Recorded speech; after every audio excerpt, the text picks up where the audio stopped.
حدثنا أبو النعمان قال حدثنا أبو عوانة عن زياد بن علاقة قال سمعت جرير بن عبد الله يقول يوم مات المغيرة بن شعبة قام فحمد الله وأثنى عليه وقال عليكم باتقاء الله وحده لا شريك له والوقار والسكينة حتى يأتيكم أمير فإنما يأتيكم الآن.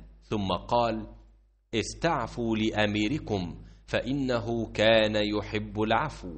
ثم قال أما بعد فإني أتيت النبي صلى الله عليه وسلم قلت أبايعك على الإسلام فشرط علي والنصح لكل مسلم فبايعته على هذا ورب هذا المسجد إني لناصح لكم ثم استغفر ونزل. جس دن مغیرہ بن شعبہ حاکم کوفہ کا انتقال ہوا تو جریر بن عبداللہ رضی اللہ تعالی عنہ خطبے کے لیے کھڑے ہوئے اور اللہ کی تعریف اور خوبی بیان کی اور کہا تم کو اکیلے اللہ کا ڈر رکھنا چاہیے، اس کا کوئی شریک نہیں، اور تحمل اور اطمینان سے رہنا چاہیے اس وقت تک کہ کوئی دوسرا حاکم تمہارے اوپر آئے، اور وہ ابھی آنے والا ہے۔ پھر فرمایا کہ اپنے مرنے والے حاکم کے لیے دعائے مغفرت کرو کیونکہ وہ مغیرہ بھی معافی کو پسند کرتا تھا۔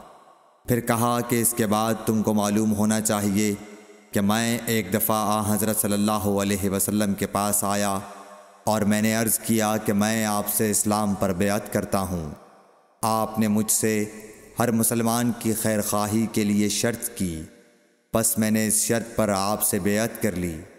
پس اس مسجد کے رب کی قسم کہ میں تمہارا خیر خواہ ہوں۔